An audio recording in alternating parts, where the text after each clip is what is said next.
Fala, jovem investidor, seja bem-vindo ao meu canal. Hoje vamos estar comentando aqui sobre a WIS Soluções, com correção aqui, a WIS Core. Então ainda não foi atualizado aqui o nome na internet, mas a WIS Soluções aqui já mudou o seu nome para WIS Core. Então cotações atuais aí de R$ 6,85, uma queda no dia de hoje, 3/1 de 2023, de 0,58%. Então antes de comentar sobre ela, gostaria de convidar você a se inscrever no meu canal. O canal ele cresce dia após dia e já somos aí 545 inscritos. Então o canal vai comentar aqui sobre as principais empresas listadas na bolsa, também os seus resultados trimestrais, assim como acompanhar também o crescimento da minha carteira, que tem por objetivo de alcançar a liberdade financeira no longo prazo, ou seja, entre 15 a 20 anos. Então, sem mais delongas, vamos para o vídeo. Bolsa hoje caindo, mais uma vez. Ontem foi uma queda de 3% no Ibovespa, onde diversas empresas apresentaram também quedas extraordinárias. E no dia de hoje também não é diferente. Então, Banco Bradesco aqui caindo quase 2,5%, Banco do Brasil caindo 1,65%, a própria Wisco caindo aqui 0,58%, entre demais outras empresas.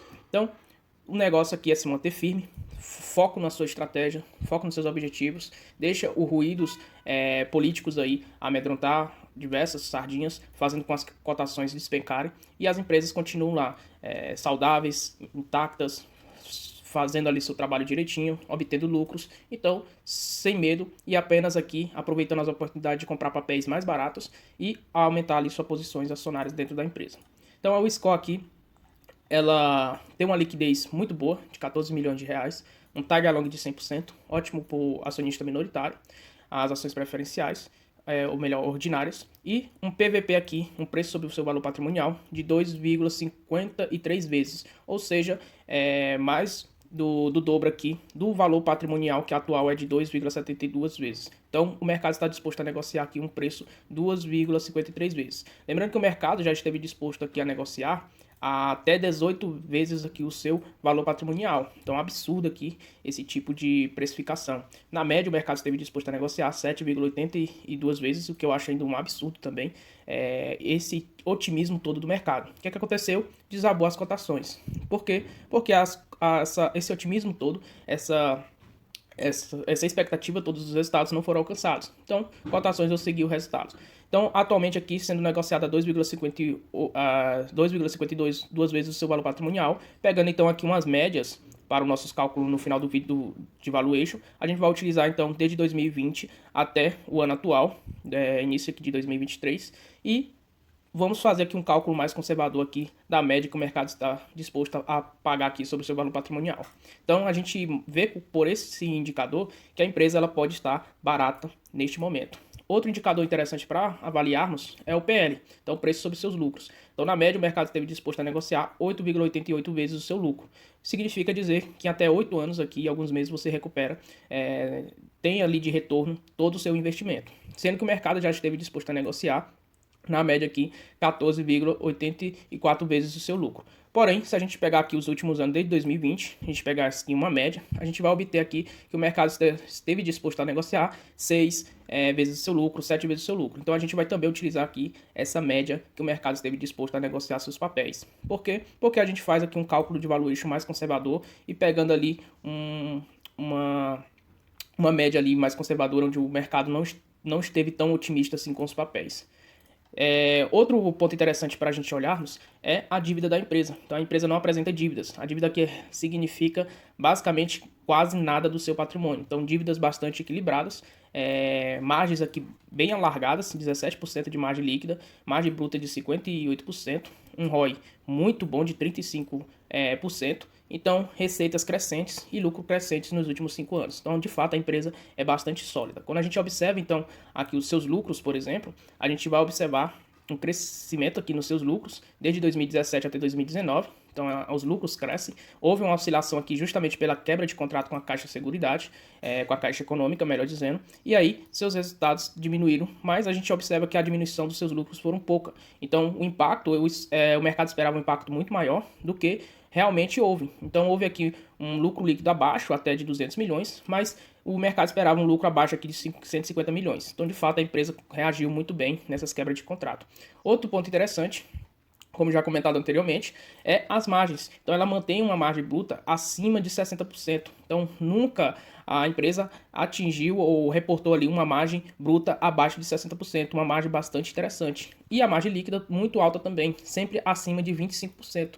Então se a gente observarmos, a margem líquida da empresa, ela é bastante interessante, onde ela nunca reportou aqui uma margem líquida abaixo aqui de 20% até o ano aqui de 2021. Então, se você pegar aqui, por exemplo, a última resultado reportado aqui no Status Invest em 2021, é uma margem líquida aí de 25,20%. E o outro dado importante que a gente observa é o seu balanço patrimonial, que cresce ano após ano.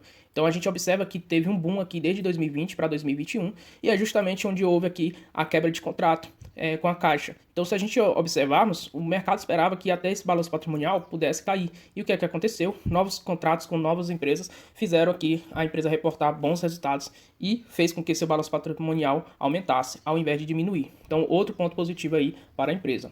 No requisito aqui de dividendos, a gente vai observar que a empresa ela é uma boa pagadora de dividendos. Então, desde o seu IPO ali, ela paga bons dividendos.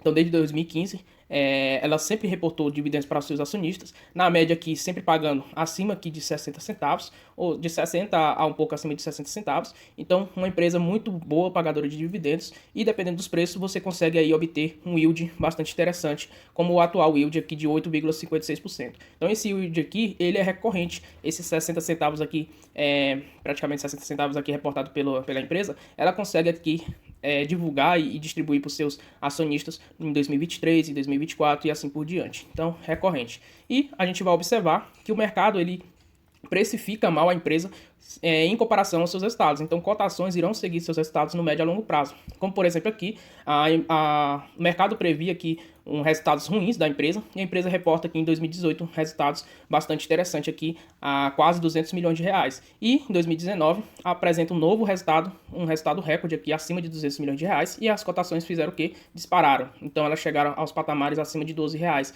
de cotações. E aí o mercado novamente pessimista aí com a empresa, com a quebra de contrato com a Caixa Econômica Federal, e aí se manteve então nesses patamares de preço, ou seja, patamares aqui abaixo de R$9, sendo que a empresa vem reportando lucros aqui acima de 200 milhões de reais. Então, o que mostra aqui uma discrepância aqui entre cotações e resultados, e sabemos que cotações irão seguir resultados no médio a longo prazo.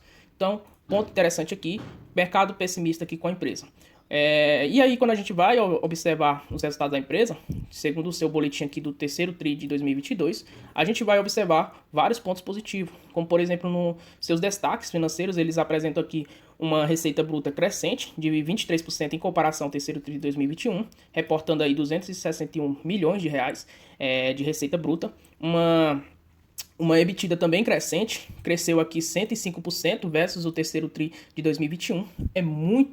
É um resultado muito forte, muito interessante. Temos que até avaliar se esse resultado ele é recorrente ou não, se irá continuar nesses patamares aqui de EBITDA. E outro resultado interessante é o lucro líquido. Então, reportar aí um lucro líquido em apenas 3 meses aí de 68 milhões de reais, um aumento aí, se compararmos com o terceiro TRI de 2021, de 164%. Então, realmente, foram resultados bastante interessantes, mas lembrando que esses resultados muito fortes foram apresentados porque em 2021 foi justamente ali o baque que a empresa sentiu com essa quebra do contrato com a Caixa e seus resultados, então, despencaram junto com as suas cotações. Então, mostra que a empresa ela consegue se recuperar bem dessa quebra de contrato, fazendo novos contratos ali com novas empresas no ano de 2021 para o ano de 2022 e agora no ano de 2023, no corrente ano, a gente vai observar melhor esses resultados operacionais dentro da empresa. Outro dado interessante é o saldo em caixa da empresa, que é de 240 milhões de reais. E o impacto aqui que a BMG Corretora, eles detêm ali 40% da BMG Corretora, onde a receita bruta aqui versus o terceiro TRI aumentou quase 40%, 39% aqui de receita para o score. E aqui a gente observa que também as receitas brutas versus o terceiro TRI 2021 aumentaram aqui no outro segmento, que é a Wisk Corporation. Então, realmente, só resultados positivos no terceiro TRI de 2022. Então, resultados aqui consolidados. Quando a gente vai observar que a receita bruta, já ela cresce aqui desde, em comparação ao terceiro TRI de 2021, 23%. E se a gente anualizarmos isso, 9 primeiros meses de 2021 com os 9 primeiros meses de 2022, um crescimento de 7,7%. De fato, aqui, bastante interessante os seus resultados financeiros. Lucro líquido e margem líquida, a gente vai observar uma crescente bastante forte. Então, a gente observa aqui crescimento anualizado, que isso aqui é o que realmente importa, a gente observarmos como a empresa ela cresce ano após ano, e a gente vê um crescimento aqui bastante interessante, saltando aqui de 30,9% de margem líquida para 31,4% de margem líquida. Então, realmente um resultado bastante interessante obtido aqui pela corretora. E aí, quando a gente parte aqui para alguns resultados, como por exemplo seu lucro líquido e a evolução aqui também da EBITDA, a gente vê que a EBITDA do terceiro TRI 2022 chega aos patamares aqui de 134,4 milhões de reais, realmente um patamar muito expressivo. E se a gente observar também o crescimento do lucro líquido, a gente vai obter aí uma margem líquida de 35,7%, com um lucro aqui reportado de 68,2 milhões de reais no terceiro TRI de 2022. E aí, outro ponto que a gente observa aqui é que desde o terceiro TRI de 2021, a gente vê que o lucro líquido ele cresce TRI por TRI. Então, realmente um forte resultado e uma boa recuperação aqui nos seus balanços, onde após aqui a quebra do contrato, no segundo TRI de 2021, a gente vê que tanto a margem líquida, ela despencou, e quanto os seus lucros líquidos também despencaram bastante. E a gente vê que na EBITDA não foi diferente. A gente vê que realmente a corretora foi bastante impactada aqui com a quebra do contrato com a Caixa. Mas eles conseguiram se recuperar muito bem com a aquisição de novos segmentos, como por exemplo aqui, parceria com a BRB Seguros. Então a gente observa que eles apresentaram resultados piores do que o segundo TRI de 2022, no terceiro TRI de 2022, porém contribui aqui ainda uma EBITDA de 67,1%, reportando aqui 28,2 milhões de reais, um resultado não tão bom assim, porém o resultado não é ruim da obtida pela BRB Seguros. Sobre os bancões aí da BMG, a gente observa que cresce, diferentemente do BRB, cresce bastante, contribuindo aí com 23,9 milhões de reais, uma EBITDA então crescente aí de 76,4%. Então, de fato, muito interessante os resultados com seus parceiros. E aqui a gente parte para as conclusões aqui, que 76% da receita bruta do ano oriundo aí de operações correntes, então houve um incremento aí de 82,6% versus os 9 primeiros meses de 2022. Então realmente muito bons os seus resultados. Outro ponto interessante é que eles atingiram o atingimento aí de 82,8% do piso da projeções da receita para 2022. Então praticamente eles projetaram aqui uma receita para obter no ano corrente, ou melhor, no ano anterior de 2022, e eles nos 9 primeiros meses já alcançaram aqui essa meta em 82,8%. Então realmente muito interessante. Lucro líquido acumulado já no ano soma 177,2 milhões de reais, 7,8% versus aqui os 9 primeiros meses de 2021. Então realmente o lucro, a empresa vem reportando e se recuperando muito bem. E também outro ponto interessante que a gente vai observar esses resultados mais em 2023 é a expansão aqui nos seus segmentos no canal em direto aqui com novas operações e novas parcerias. Então realmente é uma perspectiva muito boa, eu vejo aqui para a corretora da WeScore. Eles mudaram já até a logo, o nome da empresa, para se aperfeiçoarem aí nos segmentos. Então, ponto interessante aqui para a WeScore. Quando a gente parte para o valuation, o que é que a gente vai perceber? Um valor intrínseco aí de R$ 8,97, com a taxa de desconto de 10%. A gente tem um valor intrínseco final de R$ 8,07, com comparação com o valor da cota. Então, se relacionarmos aqui em comparação com o valor da cota, temos uma margem de segurança aí de 18%. É uma margem de segurança aqui muito boa. Porém, na minha estratégia de investimento, só invisto em empresas de setores perenes para o longo prazo, se apresentarem uma margem de segurança mínima de 30%. Então, neste momento, eu ficaria parado se estivesse aqui interessado em entrar neste papel.